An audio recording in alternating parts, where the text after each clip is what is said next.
Hey everybody, and welcome back to day 2 of the Moving to Portugal starter series. I am thrilled to be back with you today. Yesterday, we tackled those essential first steps like getting your NIF and opening that all-important bank account. And today we're going to be diving into a big one that we get a lot of questions about all the time. We're going to be talking about understanding the different types of visas available to you as a non-EU citizen and the various pathways to potentially becoming a Portuguese citizen. And I feel like whenever we start talking about this specific topic, it starts to really feel real, right? Now, don't forget, tomorrow we're going to be shifting gears a bit and we're going to discuss the practicalities of finding a place to actually live in Portugal.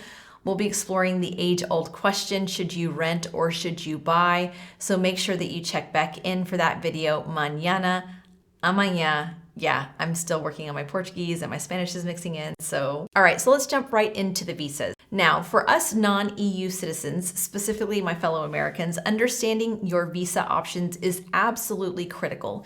You cannot legally reside in this country long-term without the correct visa.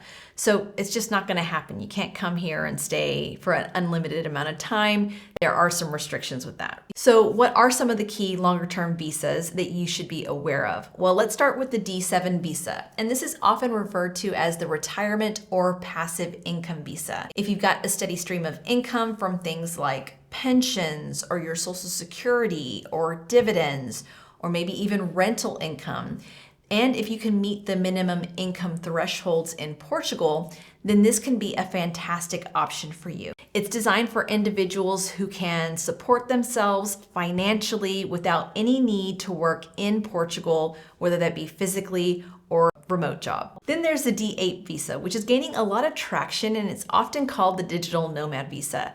If you're earning income remotely from outside of Portugal, or whether you're a freelancer, a remote employee, a business owner, this visa is specifically tailored for you. Now, you're going to need to show proof of consistent remote income that meets the requirements that we're going to detail in our Move Me to Portugal guide, specifically the amounts and what that would mean for you and your family. That guide is listed in the description below, so be sure to check that out. And then, of course, there is the popular Golden Visa, officially known as the Residence Permit for Investment Activity, or the ARI. This is an investment-based visa that allows you and your family to obtain residency in Portugal by making a qualified investment. Now, the requirements for the Golden Visa have changed over time, and currently the eligible investment options are no longer tied to real estate. They're primarily focused on investing in eligible investment funds or making cultural donations.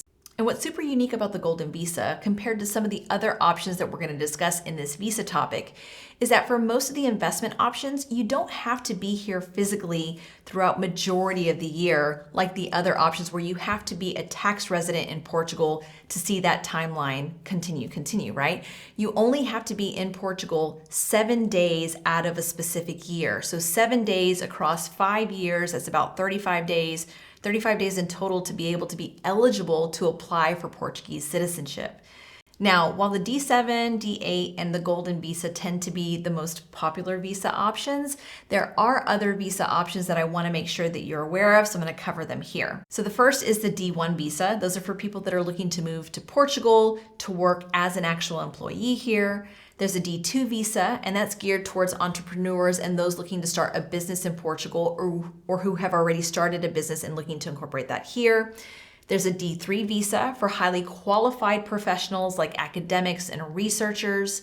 A D4 and a D5 visa, those are specifically for students.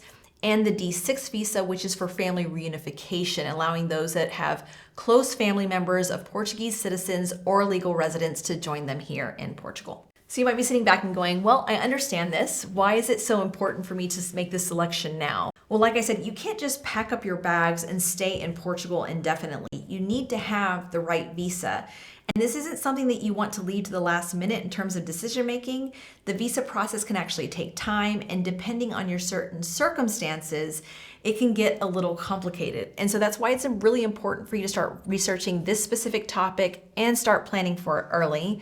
And honestly, if your situation feels like it's even more unique or slightly complicated, I highly recommend hiring an immigration expert to help you navigate the process.